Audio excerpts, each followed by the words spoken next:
Okay बच्चों, हमारा आज का जो टॉपिक है परमुटेशन कॉम्बिनेशन का ही, उसमें आज हम डिस्कस करेंगे सर्कुलर परमुटेशंस। क्या है आज का टॉपिक? Circular permutations. ये सर्कुलर परमुटेशन क्या होती है ये डिस्कस करना है बच्चे। हमने ऑलरेडी डिस्कस किया अभी तक। दो टॉपिक हम डिस्कस कर चुके हैं। एक डिस्कस कर चुके हैं हम फंडामेंटल प्रिंसिपल ऑफ काउंटिंग, जिसमें हमने मल्टीप्लिकेशन प्रिंसिपल और एडिशन प्रिंसिपल डिस्कस किया था। अपनी दूसरी वीडियो में परमुटेशन कॉम्बिनेशन के अंडर मैंने आपको बताया था परमुटेशन के बारे में। वो जो परमुटेशन डिस्कस की थी वो थी लीनियर परमुटेशन। तो प्यारे बच्चों, एक बार फिर मैं आपको बताना चाहूंगा कि परमुटेशन कॉम्बिनेशन एक बहुत ही इंपॉर्टेंट टॉपिक है competitive examination point of view के साथ। चाहे वो एनडीए का एग्जाम हो, चाहे वो जेई का एग्जाम हो, मैं बार बार रिपीट कर रहा हूं, अच्छी तरह से इसके कंसेप्ट को अंडरस्टैंड करना है।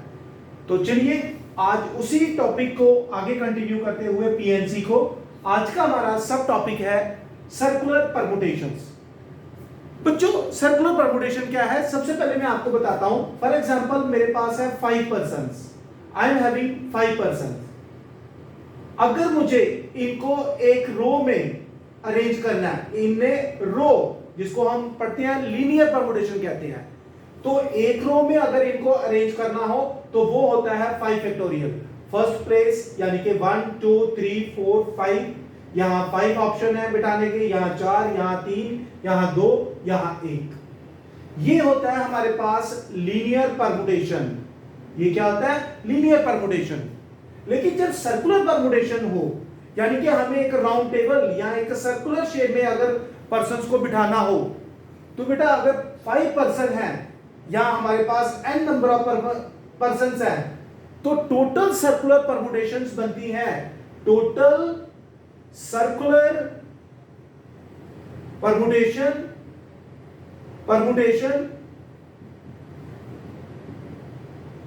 Are n-1 factorial, n-1 factorial. यानी कि for example I am having 5 persons, मेरे पास 5 लोग हैं, उनको राउंड टेबल पे बिठाना है यहां पे, तो मेरे पास आएगा 5 - 1 फैक्टोरियल यानी कि 4 फैक्टोरियल, 4 फैक्टोरियल। अब हम बात करते हैं कि ऐसा क्यों होता है, परमुटेशन एक कम क्यों हो जाती है? लीनियर में अगर 5 फैक्टोरियल है तो यहां पर 4 फैक्टोरियल क्यों हो जाता है बच्चों? तो उसके लिए मैं आपको एक एग्जांपल देता हूं। ये देखिए बच्चे, तो सबसे पहले आपने एक चीज याद रखनी है, सर्कुलर परमुटेशन बेटा हमेशा अगर n ऑब्जेक्ट है उनको एक राउंड टेबल पे बिठाना है हमें, तो n-1 फैक्टोरियल अरेंजमेंट आएंगी बच्चों। पहले तो आप इस फॉर्मूले को ध्यान से नोट कर लीजिए अपनी नोटबुक पे। अब मैं आपको बताता हूं कि ऐसा क्या है, ऐसा क्यों होता है। ये देखिए बच्चों,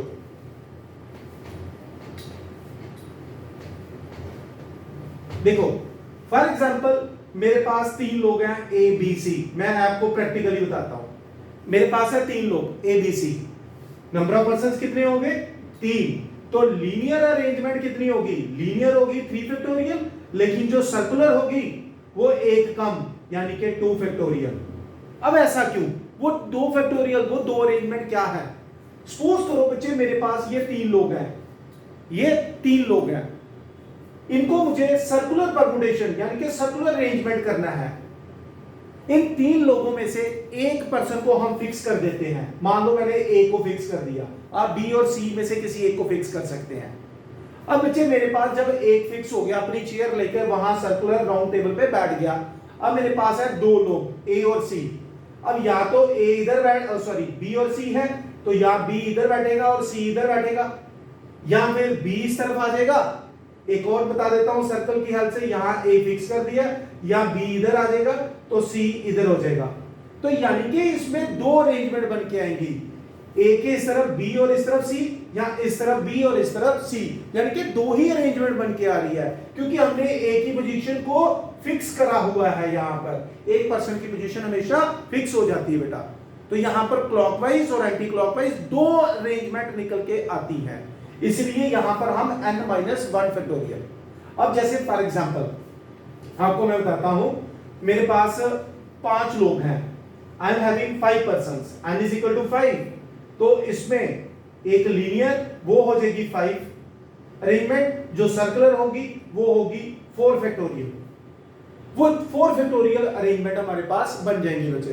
तो ये चीज याद रखना, ये एक रीजन है, क्योंकि जब भी हमारे पास 4 लोग हो, 3 लोग हो, 5 लोग हो, तो हम एक पर्सन की पोजीशन को पहले से फिक्स कर लेंगे, चाहे वो ए हो या बी हो या सी हो। इन 3 लोगों में से मैंने ए की पोजीशन को फिक्स किया, अब मुझे बी और सी को ही बिठाना था, तो चाहे बी इस तरफ और सी इस तरफ, या बी इस तरफ या सी इस तरफ, तो यानी कि मेरे पास ए बी सी एक अरेंजमेंट ये बन गई, ठीक है बच्चों, एक बन गई A B C anticlockwise और एक बन गई ए बी सी इस तरह से clockwise. I am having 2 arrangement बच्चों।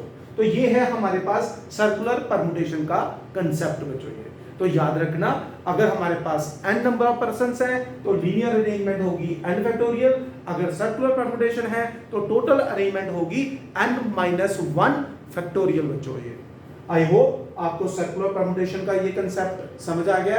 अब मैं इससे रिलेटेड कुछ क्वेश्चन आप लोगों के साथ शेयर करूंगा बच्चों। तो सबसे पहले आप इसको, ये जो इंपॉर्टेंट कंसेप्ट है, अपनी नोटबुक पे इसको कॉपी करें बच्चे।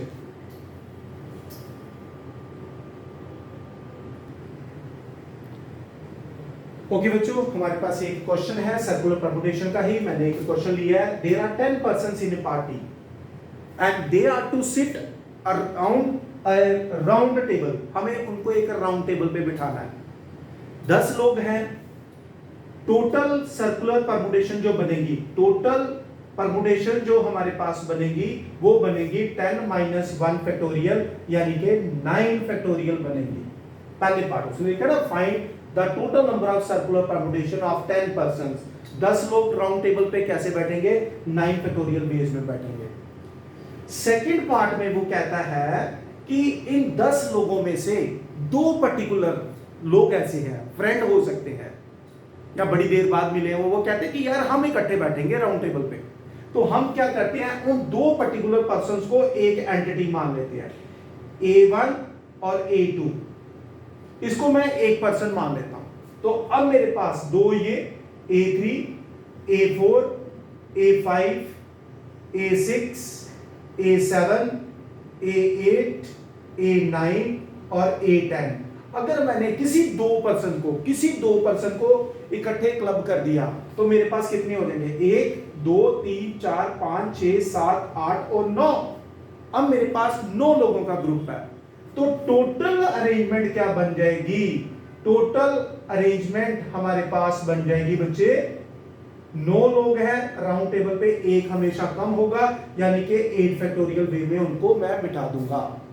लेकिन ये जो 2 लोग हैं इस ब्रैकेट के अंदर, ये भी आपस में शफल होंगे बच्चे, तो आएगा साथ में इनटू 2 फैक्टोरियल। तो 8 फैक्टोरियल होता है 40,320 मल्टीप्लाई बाय 2, तो ये बनेगा 80,640 अरेंजमेंट बनेगी। इन 10 लोगों की टोटल अरेंजमेंट बनेगी 9 फैक्टोरियल। लेकिन अगर कोई कंडीशन आ जाती है, जैसे ये कहते हैं कि भाई 2 पर्टिकुलर पर्सन हमेशा इकट्ठे बैठेंगे, तो हम क्या करते हैं, 2 लोगों को एक ग्रुप बना लेते हैं, एक एंटिटी मान लेते हैं, एक पर्सन मान लेते हैं। तो 8 ये हो गए और एक ये 9 लोगों को राउंड टेबल में कैसे बिठाऊंगा, 8 फैक्टोरियल बेस में। और ये 2 फैक्टोरियल क्यों आया बच्चे, ये इन लोगों की अरेंजमेंट मैंने की है। तो ऐसे क्वेश्चंस बनते हैं सर्कुलर परमुटेशंस के। आई होप आपको ये कंसेप्ट समझ आया होगा। अब मैं आपके साथ शेयर करूंगा बेटा एक बड़ा इंपॉर्टेंट कंसेप्ट है इसमें, how to find out the rank of a number permutations में, चाहे वो रिपीटेड परमुटेशन हो या नॉन रिपीटेड परमुटेशन हो। तो मैं उम्मीद करता हूं कि सर्कुलर परमुटेशन का ये कंसेप्ट आपको पूरी तरह से समझ आ गया होगा। अभी मैं आप लोगों के साथ एक क्वेश्चन और शेयर करूंगा सर्कुलर परमुटेशंस का। हरियर इसको नोट करें। ओके देखिए बच्चे, एक बड़ा इंपॉर्टेंट क्वेश्चन है, बहुत ही इंटरेस्टिंग क्वेश्चन मैंने यहाँ पे लिखा है। In how many ways 5 science teachers and 3 maths teachers be seated on a round table if 1 science and 1 maths teachers are not adjacent to each other. Second part है, no maths teacher are adjacent to each other. तो प्यारे बच्चों, पहली बात ये देखो, total हमारे पास कितने लोग हैं, टोटल है मेरे पास 5 + 3 यानी कि 8 टीचर है। If there is no restrictions, if no restrictions, अगर कोई रिस्ट्रिक्शंस ना हो, ठीक है, तो टोटल अरेंजमेंट क्या बन जाएगी उस केस में? टोटल अरेंजमेंट, सर्कुलर अरेंजमेंट वो बनेगी 7 फैक्टोरियल, यानी कि 5040 ये बन जाएगी। 5 साइंस के टीचर हैं, 3 मैथ्स के टीचर हैं, राउंड टेबल पे बिठा देते हैं, कोई रिस्ट्रिक्ट, जो जहां मन करता है वो बैठ सकता है। तो 5 + 3 8 हो गए, टोटल बन गई हमारे पास 7 फैक्टोरियल। लेकिन पहले पार्ट में वो क्या कहता है कि एक साइंस का टीचर और एक मैथ का टीचर एडजेसेंट नहीं होगा, are not adjacent to each other. तो हम एक काम करते हैं, एक साइंस का टीचर और कोई भी इनमें से कोई भी मान लेते हैं, और एक मैथ्स का टीचर, उसको एक एंटिटी मान लेते हैं। 2 यहां पर हो गए। अब 6 टीचर यहां पर है मेरे पास, सी, मैं ऐसे नाम दे रहा हूं, C D E F G और एच, ये 6 और ये 2, 8 टीचर हो गए। एक इनमें से साइंस का था, एक मैथ्स का था, वो कहता है भाई हम इकट्ठे नहीं बैठेंगे। हमने क्या किया, उन दोनों का एक क्लब बना दिया। अब टोटल पर्सन कितने हो गए? 1 2 3 4 5 6 और इसको मिलाकर 7। तो टोटल अरेंजमेंट हमारे पास कितनी बन गई? टोटल बन गई 6 फैक्टोरियल इंटू 2 फैक्टोरियल भी आएगा, क्योंकि ये ब्रैकेट के अंदर आपस में शफल करेंगे। ये हो गया इकट्ठे बैठ रहे हैं, ये दोनों मैंने इकट्ठे बिठा दिए। उसने क्या कहा कि इकट्ठे नहीं बैठने, एडजेसेंट नहीं होने चाहिए। तो मैं क्या करूंगा, इसमें टोटल अरेंजमेंट में से, यानी कि 7 फैक्टोरियल में से 2 फैक्टोरियल इंटू 6 फैक्टोरियल माइनस कर दूंगा। तो 6 फैक्टोरियल अगर मैं यहां से कॉमन ले लूं, तो क्योंकि 7 इंटू 6 फैक्टोरियल इसको लिख सकता हूं, तो 7 - 2 इंटू 6 फैक्टोरियल, यानी कि ये बनेगा हमारे पास 5 इंटू 6 फैक्टोरियल 360।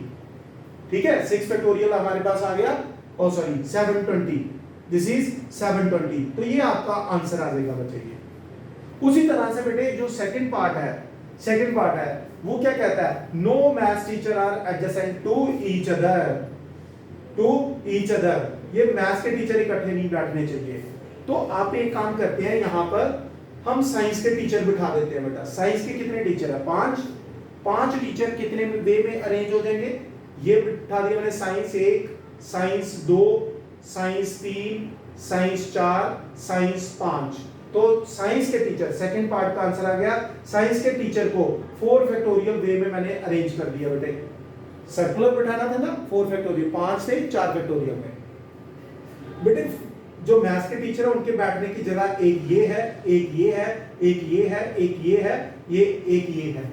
तो 5 जगह पे उनको हम सर्कुलर नहीं करेंगे, उनको हम लीनियर परम्यूटेशन के हिसाब से बताएंगे। 5p3, तो यानी कि ये बन गया आपके पास 24, और 5p3 कैसे लिखेंगे?